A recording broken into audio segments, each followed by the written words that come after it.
Hey everyone, and welcome back to the AI and Humans podcast. I'm your host, Mazor, Kario, product design and AI expert and the creator of the online leadership program, Unlocking the Power of Generative AI. And today we're tackling a critical issue of innovation, the process of collaborating with external partners to drive growth and foster creativity. Joining us is an expert in innovation who has dedicated his career to helping companies unlock new potential. Get ready for a conversation filled with actionable insight and inspiring idea. Hi, Yaron. Hi, good morning. Good morning. Yaron Flint is an onboarding, external innovation, and partnership expert. So I'm so happy to see you here. I'm sure it's going to be really, really interesting. And most of my speakers, they talk about AI and innovation in AI, and still I thought that this is a very important thing for companies today to speak about innovation and getting partnership from the outside.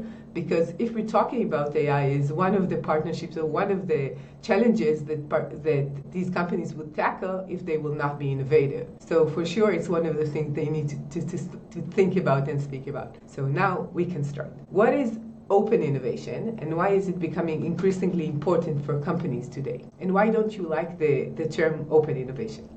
Yeah, we just discussed this. So open innovation was coined by Henry Chesbrough in the beginning of 2003, if I am exact.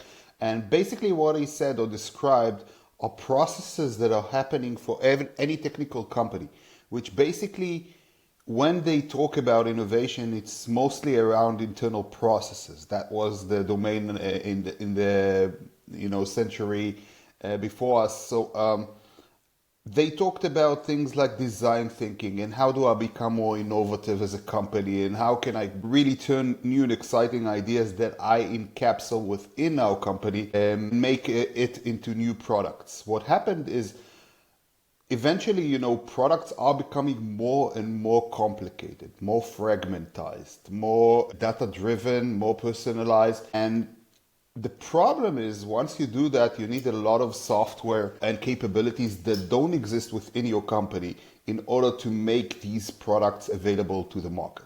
Bill Joy famously stated that no matter who you are, most of the smartest people work for someone else. And that is very, very true, even if you're Google and Microsoft. And eventually, if you want to onboard and external know-how and create these new and exciting products, external innovation is no longer optional, it's essential for any company. So unlocking this potential basically means that you have to go to the outside world, you have to work together with them, you have to onboard all in these exciting ideas. And why I don't like it is that open innovation basically says or states a situation in the world where the company opens up. When a company opens up, it means that basically an A process is still an open innovation, and I don't believe in that because A is basically buying the technology and still open. It has nothing to do with openness, right? You're still closed in your mindset, wanting to do everything internally.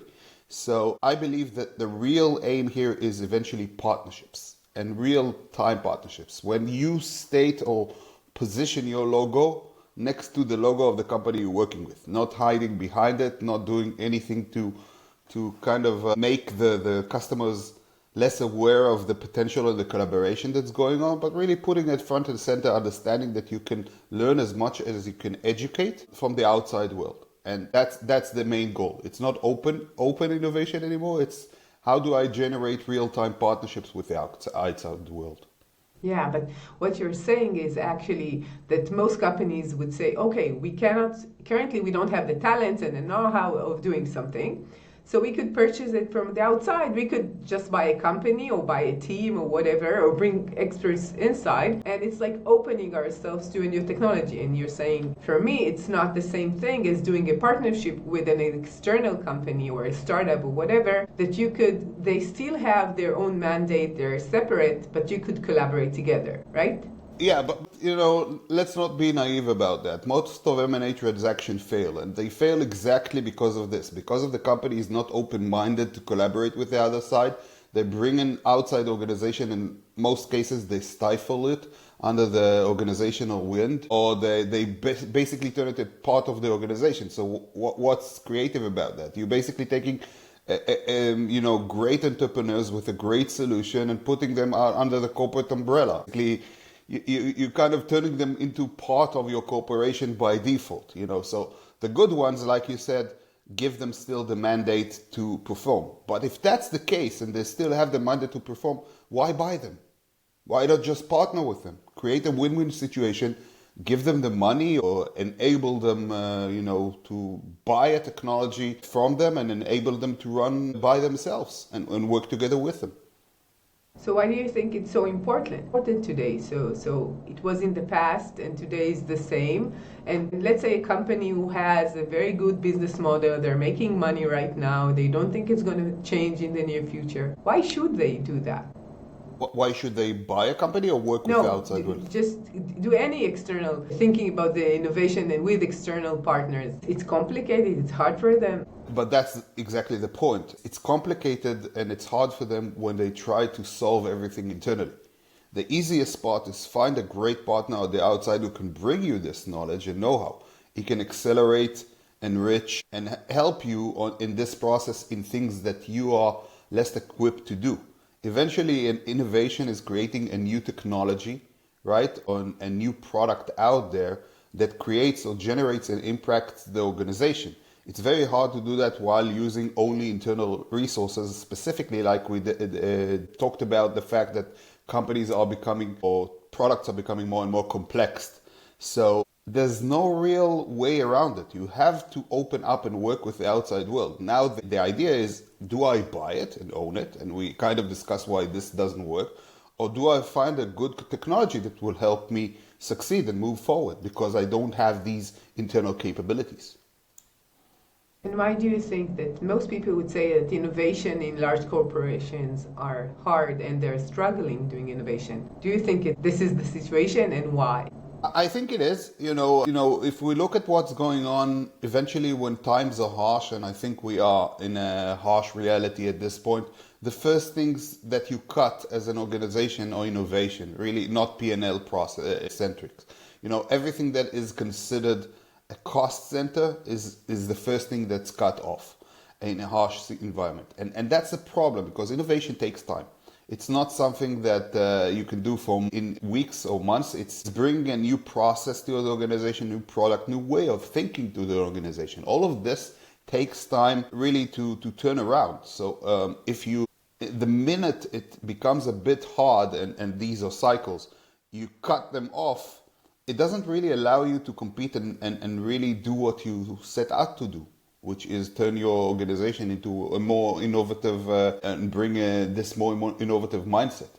And that's a huge problem. You've seen that in many cycles. It happened in the beginning of the 2000s where you had all these real estate whatever happened in the market then, and then you have all these kind of cycling going back and forth. Companies eventually understand that they need the time and longitude to do this. And if they don't give this the chance, it will never be successful. Now, the problem is that the cycle goes that if you have the time and money, you throw money at it and hope something sticks. And when the time is harsh, you cut everything out. This doesn't work anymore. So I think this process or this description of how innovation is done is dead. Companies will figure out or think about how to do it in a more structured way, in a more managemental way, in a more professional way. Kind of like what happened to QA and product management 10 or 15 years ago, where this was all over the place and eventually companies understood how to do it in a more structured and professional way.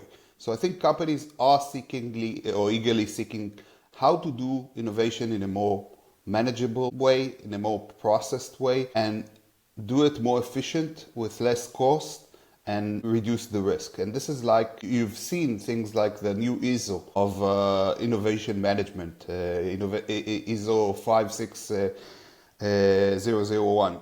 And basically there's nothing changing about bringing a new ISO to the market. But why do you bring an ISO to the market? It's because people or companies feel that this is less organized, everything is all over the place, and you want to bring structure into it. So I think this shows a little bit the maturity of the market wanting to onboard innovation in a more professional manner. You know, when I think about managers of big corporations, doesn't matter if they're technology corporations or not, the way that they think about their business is very, very different than the way that maybe new companies or startups are thinking. And in many cases, if they're investing sometimes in these companies, or just just collaborating and investing in resources and time, doesn't matter, not money, they think the same way as they think in their own business. They're not thinking as a VC, or they're not thinking differently about this partnership. They're thinking about it as something that is inside their internal business.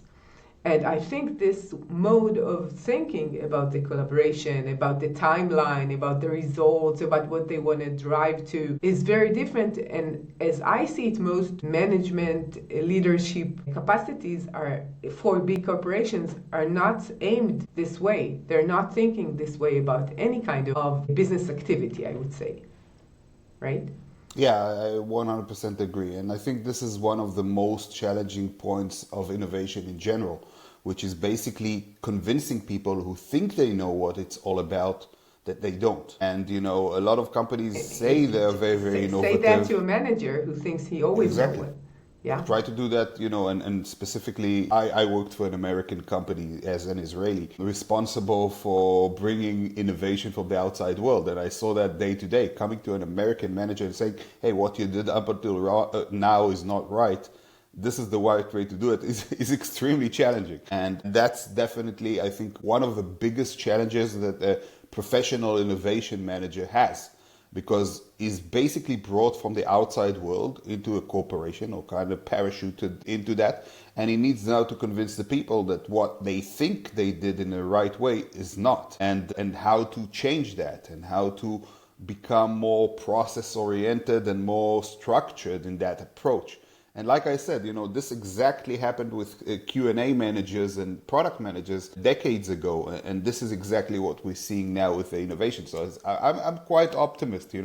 I'm seeing the challenge from organization. I'm seeing the understanding that they have to have it. I'm seeing that bids are now including a section on innovation. And if you want to participate and win a bid, you need to show what you've been doing around it. So companies are pressured to have this less as a PR exercise, but more as a real professional practice. And they need to show what have they been doing around it. So they are, if they don't understand it, the market makes them understand it. Yeah. So why do so many corporate partnerships, especially those with startups, fail to achieve their objectives?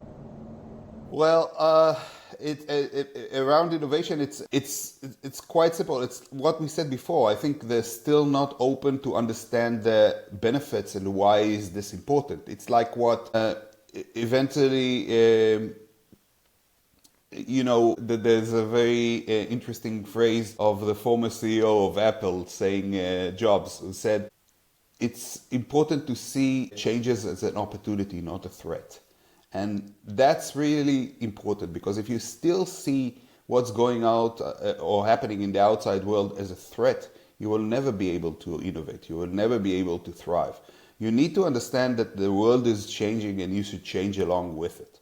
Once this understanding kind of hits you, it's all about how do I do it in the best and most efficient way. That's quite the easier part. So I think that the biggest problem is really changing the mindset of an organization, making them understand that they cannot do everything by themselves or NIH, that it's okay to try and fail as long as you learn from the process, and start putting the right people in place, rather than just setting an engineer from the company saying, hey, you know what, you're head of innovation from this day on. And this, I think, is the problem, because if you're not taking it seriously, not putting the budget, not putting the resource, not putting the right people, it will never be successful.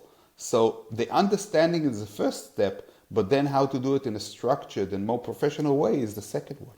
Yeah.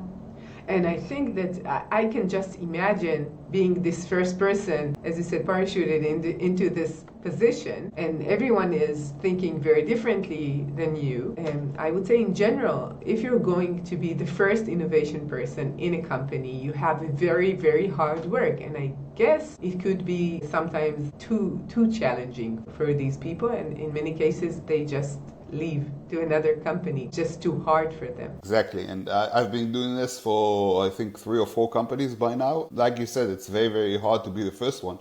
But it's even harder when the organization has internal innovation processes that are not going anywhere or not very successful.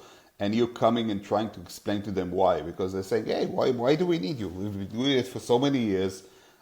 We're not that successful, but we know what needs to be done. It's not up to us. We're not the ones that are failing and making the mistakes. It's the market, right? It's the easiest way to say that. Yeah. And now you need to convince them and show them why it's exactly them and not the market that are failing. And I think that there is this notion of saying, yeah, we're trying and we're not succeeding. So it's like, it's okay because innovation is about trial and error, it's learning from experience, whatever. And it's some kind of an excuse of doing whatever you want with innovation. So, and then you are surprised that it's not really working, right? I think this is a very, very important issue that you just stated. That innovation in some way doesn't need KPIs because it's experimental. It's the other way around. If you're just going around throwing money at problems, nothing will stick. You have to have a processed way of thinking about it. But you need the KPIs to be, how should I say, tuned to what you're trying to do, right? You're not looking for an ROI, you're looking for a total addressable market. You need to have the measurements in place that show the progress eventually, that gives you the decision when to leave the innovation or the innovative project that you're trying is going nowhere. These are these metrics are extremely important, specifically in innovation group, because they can be all over the place. It's just a matter of tuning them to the right channel in a way of looking at things, and it's very, very important eventually to make sure that you stand behind them and doing it in a right and processed way and not just throwing money at it, because then, of course, innovation will not be successful. Yeah. Another thing that you mentioned, when you're coming to a company and maybe you're not the first, they're saying, yeah, we're doing innovation. We have these groups. They meet once in a month or in half a year. They're doing these like design thinking, or they have like a group of innovators or whatever. They have these internal projects, and some of it was even successful. So why do we need to go outside? We're doing it. It doesn't matter. And in general, how do you define what are the borders of innovation? So you could say, okay, each time I'm doing a process a bit like faster or better, that's innovation. So it's very hard to explain why it's needed because it's so fuzzy. I 100% agree. And I think the distinction between internal processes in innovation and external ones are very, very important, like you stated, because this could become, like you said, very, very fuzzy. Let's say you have a group that develops things internally, but they go to events, they see what's happening out there, they bring new and talented people from the outside to develop it by themselves.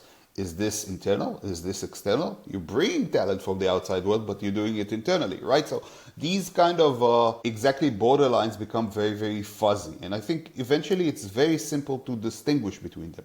It's either related to your core or it's not. If it's anything that has to do with your core products that you're doing every day to day, it's not true innovation. It's product enhancement. It might have innovative processes, but it's not really doing true innovation. Taking the product you're already doing and making it better doesn't necessarily fall in innovation. Innovation is when you bring something that hasn't been in the organization up until this point, right? It's something new. It's something refreshing. It's either a new way of thinking. It's new products, new revenue streams, new business models. This is the definition of innovation, and it's very, very important to understand, is this truly related to the core of what I'm doing or not?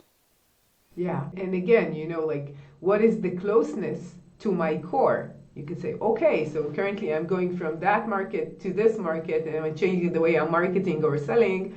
Maybe that's an innovation because I'm doing it a bit differently. Or going from your core product to a version of this core product. It could be some kind that you could say that's new. It depends on how they define it in the end. Exactly. And eventually it can become your core. So, you're developing now something new, it works, and then it becomes quite of a part of your core activities.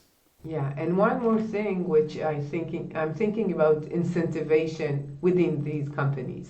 So currently, the CEO by the board or the managers by the CEO, it doesn't matter, they're incentivized to do something, which is making the core more profitable and better, right? This is what they're paid for.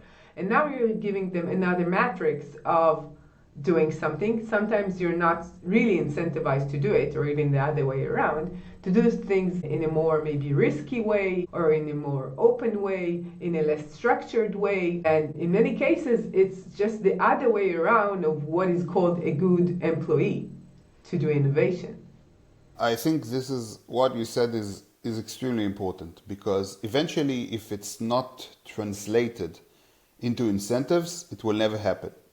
If you're coming to an employee and saying, this is very, very important to me, blah, blah, blah, blah, blah, but I'm not incentivizing you to do that, then it would say, okay, so it's not important for you. Because if it was important for you, you would pay for it, right? So you have to understand that if you truly want to become innovative in spirit, you need to incentivize your employees to do so. And it needs to be part of the matrix and part of the bonuses and everything. And one interesting way of tackling that, which I saw in one of the organizations, is basically linking it to the budget. So, in large organizations, the way it works is that the group presents what they want to work on in the next year, or the R&D, and they get budgets for that. So according to what they asked for. So this company basically linked this budget to innovation and said, I'm giving you exactly the amount you asked, but 10% out of that goes to innovation. And you can only do innovative processes around that. And if you don't, this 10% is gone. Imagine what? Everyone utilized these 10% to the limit, right? And that's the idea of basically showing that you truly or doing what you mean and what you're saying. So innovation becomes truly impactful rather than just a PR exercise. What are strategies that companies can use to improve their chance of success when engaging in open innovation or partnership initiatives? I think, like we discussed, it's first of all about the mindset, understanding what innovation is all about, understanding why is this important, and showing the employees that this is important. The mindset is the first thing that nothing moves if you're not doing it in the right way. But it's not enough there. Then you need the right processes and the right team members to do that. And this is where a lot of the companies are failing when they have already established the right mindset. Right? You think you know how to do innovation, you want to do innovation, and then you put the wrong people to lead it. Not only that you put the wrong people, but you have the wrong processes, not understanding how it's done. A good example on that, onboarding startups as a vendor. If you're thinking about startups as a vendor, then you're not really truly have the right processes to do innovation. Right? Because let's say, and I see this a lot for companies saying, hey, this startup is great, but it doesn't stand in my or has my standards. It doesn't comply with my rigorous regulation, and of course it doesn't need to. You're just evaluating the technology. You need to work together with them.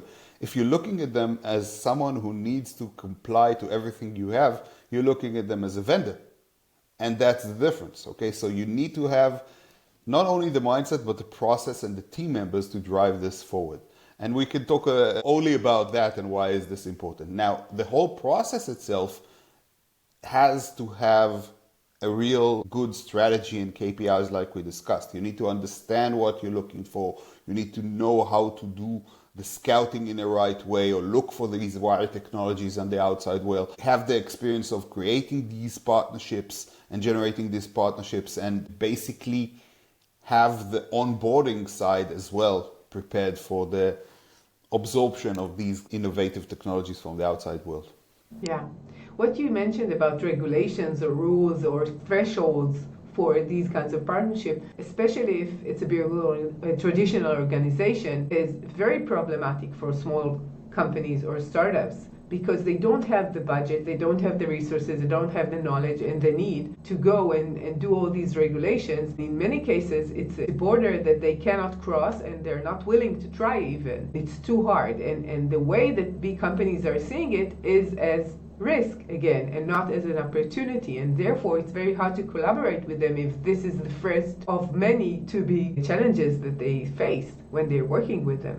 Exactly, and this is exactly the point. You need to understand that working with a startup is not working with a regular vendor. It doesn't mean that the vending process should be replaced, but you have to have a process in mind which is kind of a pre-vending phase, right?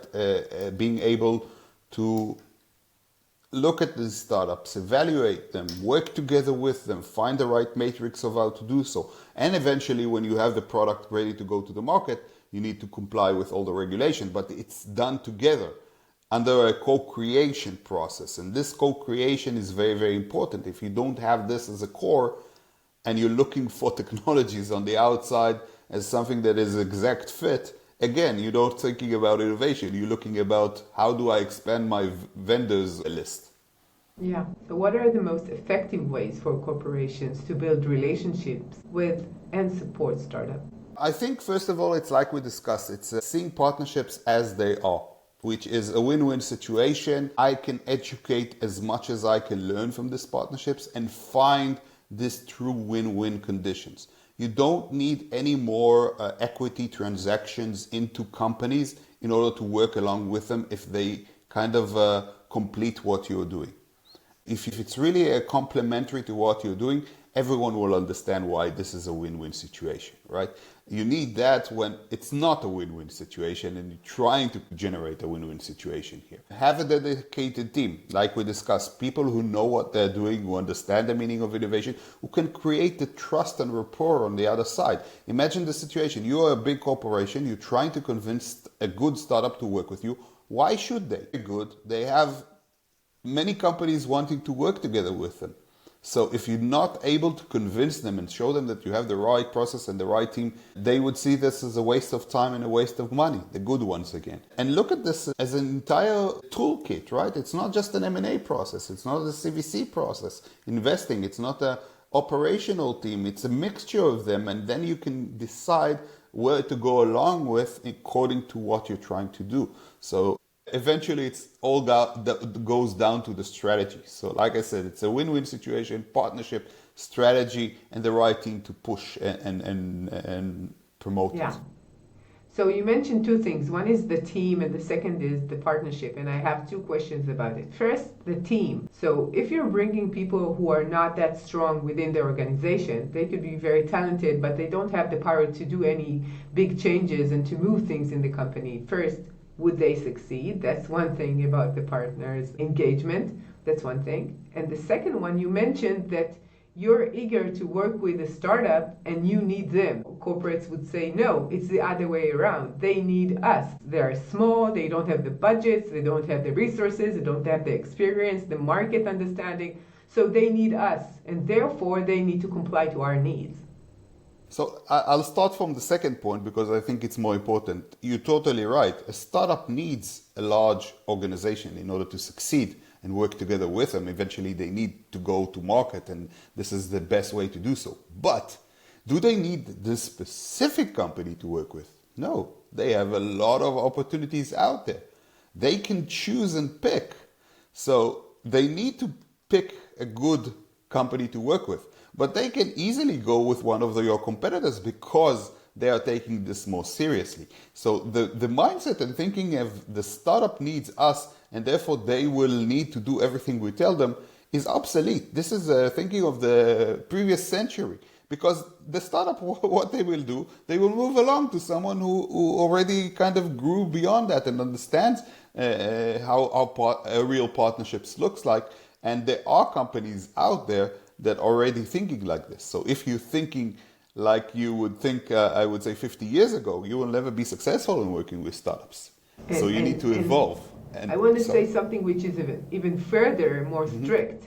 They cannot allow themselves to waste time with a company that is not fast enough. So it's not that they don't want to work with you or they don't care about your needs. They cannot afford wasting time in years of just thinking together what would be done. And they don't need to, because there are many companies out there who are already understanding this and offering them a better approach. So why should they? You know, it's very easy. I don't need to compromise on something that I have a lot of alternatives out there, and that's exactly what large corporations don't understand. Regarding your first question about the team themselves, I think I'm a perfect example for that. I was always parachuted into these roles from the outside, being able to create the trust and rapport with the people you work with. And I think it goes down eventually to the manager himself or the guy who's leading this. Because if you coming with the mindset of I know better than anyone else and I will educate you, of course you will not be successful. No one will listen to you. How can you come to an engineer who's been doing the same thing for 40 years and telling him you're doing something wrong, let me teach you how to do it better? What you should do is say, I'm bringing knowledge that you didn't have, and let's work together in order to make this more successful. So I'm not coming to compete against what you're doing on your day-to-day basis. I'm trying to answer the things that you've been struggling with and helping you find the right solutions to solve them in order to become more efficient and better in the process that you're doing. So again, think about this also internally. Not as someone against the other, but a real partnership of working together in order to achieve the common goals. Yeah. What are your predictions for the future of open innovation or partnership? And how can businesses prepare for these changes? And I'm just putting like an emphasis on AI being right now a very, very big impact on the industry and surely going forward.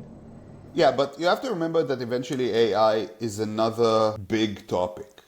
This always happens, you know, it started from communication, then VR, AR, all these kind of things are coming every now and then into the market and creating a very, very nice buzzwords that everyone works around with. And AI will tomorrow be another thing and a new and exciting topic. So you need to understand I'm not sure it's the same size. You know, I'm into that and I believe it's much bigger, but maybe you're right. For sure, it would create a bigger impact for sure, because it's changed the way that we're thinking or handling things. But you can't say that this is the end. Eventually there will come a better and bigger technology that will change and disrupt what you're doing, and this will become the new buzzword, right? And AI will become... I'll tell you why I don't think it's a buzzword. First, right now it's a buzzword and it's a technology for sure. But if we're going to have more and more digital employees, AI employees, in your company, and you'll need less human resources and you'll need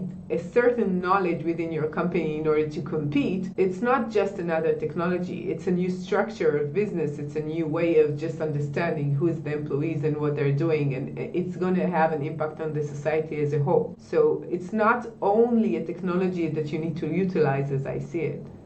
Well, I think, you know, that, and sorry if I'm I'm going to be a little bit harsh here, but I don't think, you know, I think AI experts are kind of fall in love with the notion of AI eventually. And it's like, if you look at the history, eventually every company changed their model in some way. For example, you don't see anyone driving a carriage anymore, right? And there's still drivers around. So it's kind of like the same thing. So you're saying maybe I'll take out the drivers now and have a fully autonomous vehicle. But still, you know, maybe the professions and the skills of tomorrow are changing and the ways that you apply them are changing. But companies will still be out there. They're going to become better in a different way, maybe more efficient, utilizing new and exciting technologies that previously were done by humans. And I really like the phrase of saying, eventually AI will not replace people, it will replace people who are not working with AI. So you need to know how to work with AI eventually and really incorporate it as part of the organization. And it's definitely going to create a change. But it's not going to change everything in a so dramatic way that didn't happen in the previous century, where you have airplanes coming in or you had the cars coming in and things like that. It will change the way that you're doing business eventually. And it will become more efficient and better. and more process oriented or less process oriented and more efficient in many ways. But eventually it's another change within the entire humanity kind of, when we're seeing it because we're here right now. But I'm quite sure that people, when they were seeing airplanes and they were seeing cars centuries ago, they felt the same thing, right? And this is what the people who would come 100 years from now will laugh at us and saying, hey, this is very, very basic now, the AI and everything in the process that's going on. And this is how I see it. So eventually, all of these technological evolvements are part of our advancements as a human society. Definitely an influential topic, but it's not the most dramatic that ever happened. It's part of the process that's going on of us becoming a more innovative society, or a more, let's say, less human-centric society in so many ways. And I think the same way goes to innovation eventually, because if you think about it, that was a very big buzzword like a decade ago, 2 decades ago, where companies, like we said, put a lot of money into that, not doing it in a processed way. And now you're seeing the structure. And the structure comes because people have experimented with it, understood what works and what doesn't, wrote books about it, like I did, but basically, and showing what really works and doesn't in order to educate the new people who are coming, or the new managers, of how to do things in a more process and driven way. So this kind of, path towards the future is showing that you're taking things more seriously in a more structured and processed way. And again, I always refer to the Q&A and product management as a great example, because that happened not such a long time ago, and it became part of the core of the organization. So I believe that it has a future. I just wrote a very interesting newsletter about that, saying, is corporate innovation dead? I don't think it's dead, but corporate innovation as a PR and a matter of just throwing money at it is dead. And it will become more processed and more management driven and more professional. Yeah. So you mentioned your book. So tell us, what's the name of the book? And I will incorporate the last question into it. What's your number one tip for leaders today? And maybe you could take it from the book, or a few of them from the book. Yeah, so sure. So first of all, I'm not going to say everything because you should read the book. No, but Sure. The book is basically really comes from my experience, and it talks about external partnerships and external innovation and how to do it in a less opportunistic way, more structured, less opportunistic, reduce the amount of risks, and show how you can do even things that you didn't believe could be done in a processed manner, like processing innovation. How does that work? So yes, it's not how do I innovate in a structured way, but how do I approach it in a structured way? KPIs, the right team, all of this is around that, with a lot of insights and cool ideas. So eventually, when a company says, I want to do it now more professionally, this would be a great guidebook for that. And regarding the tip, I think it's very, very important when you're talking about eventually the partnerships or the outside world. And I think we touched upon that. It's, if you're a company, don't waste your time with companies who don't see the potential in real partnerships. If you think that these companies, this big company, is exploiting you or doesn't understand the true notion of real partnerships, move on. Go to someone else who understands this. There are enough potential customers out there, and work together with the people who will not waste your time and money like it previously was. So you can, like I said, because things are becoming more processed and more manageable, you can decide who you want now to take rather than not waste your time. Generally, I come from the startup side, and it's like the underdog in this business. And I'm always for them in a way that I hope that they will have more opportunities and more ways to choose. And I hope they choose well. Sometimes this decision of finding the right partners is the decision that will decide if they continue to exist or not. So it's very, very important for startups. Yeah, and I don't envy at this point. I think it's very much what happened with customers, where the market has become customer centric and large organizations cannot abuse their customers anymore. So it becomes the same thing with the startups as well. If you truly want to work with a startup and on board and find the good ones, you'll need to progress. You need to know how to work together with them as a partner and not just exploit them. If you're thinking in this mindset, you will not be able to do anything with startups anymore.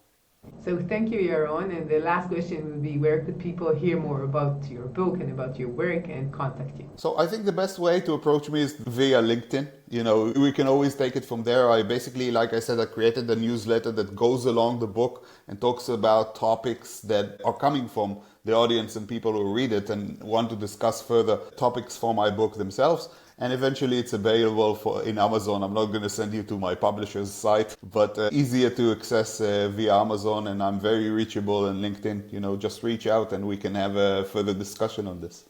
Thank you, Yaron. It's been very insightful and fun to talk to you, so thanks. And to all of you changemakers out there, thank you for joining us. I invite you to sign up to my new online leadership program, Unlocking the Power of Generative AI, designed to equip leaders with the skills to build successful generative AI products. And I'll see you next week with another innovative, insightful talk. See ya.